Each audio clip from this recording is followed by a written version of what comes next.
Imagine a pathogen with a 50% fatality rate.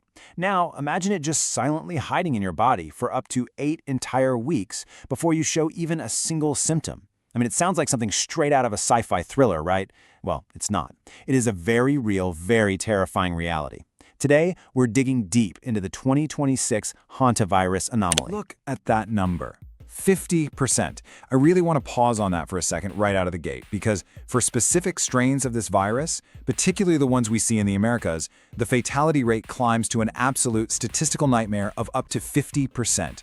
When a pathogen is quite literally that lethal, every single confirmed case is a desperate race against time. All right, let's jump into Section 1, Patient Zero to Global Threat, and the 2026 cruise outbreak.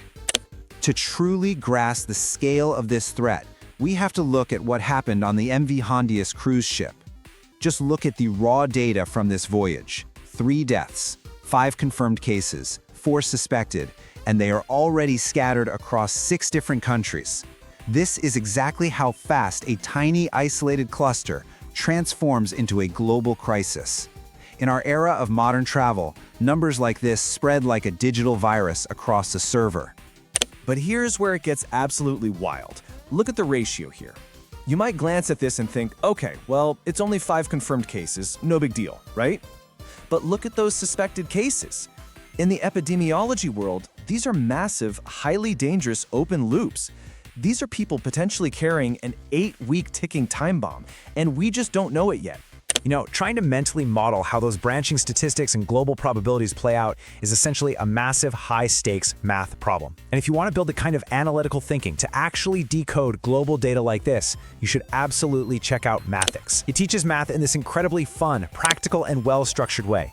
You get AI-powered support whenever you're stuck, an awesome active community section, and a really slick statistics dashboard to track your step-by-step progress. It totally takes the stress out of dealing with complex numbers. The link is right down in the description to get started. Moving on to Section 2, the 60-day timer, and tracking the global spread. So how exactly do you track an outbreak when the passengers have already flown home to totally different continents?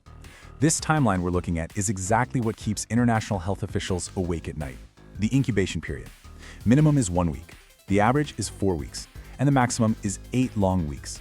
It is quite literally a global game of hide and seek with a ticking 60-day timer attached to it. Because of that massive, unpredictable delay, we are currently monitoring surveillance hotspots everywhere.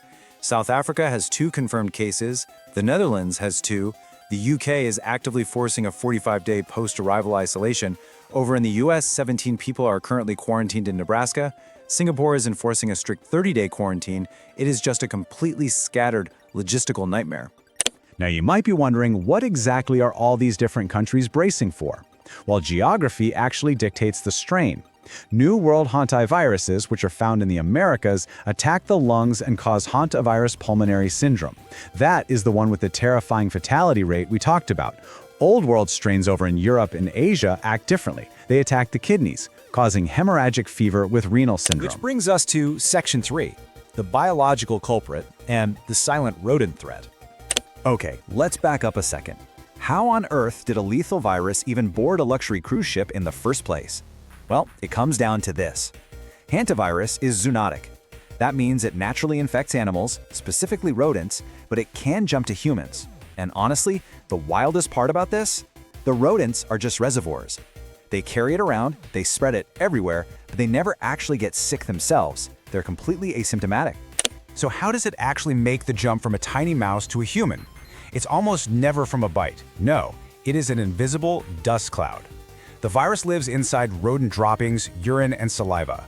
And when those dry out over time and you simply disturb the habitat, like say opening a long-closed shed or moving some boxes, those particles become aerosolized. You literally breathe in a deadly invisible dust cloud. And here is where it gets kind of unpredictable. This risk absolutely skyrockets based on the weather. Mild winters combined with heavy summer rains cause vegetation to just explode. That in turn causes rodent populations to absolutely multiply. When it gets too crowded outdoors, these infected rodents are driven straight into human spaces. We're talking rural sheds, barns, cabins, and yes, potentially even the supply docks that load up cruise ships. Now, here is the question I know you are all asking right now. Can you catch it from another person? Say, someone sitting next to you on an airplane, Well, generally speaking, no.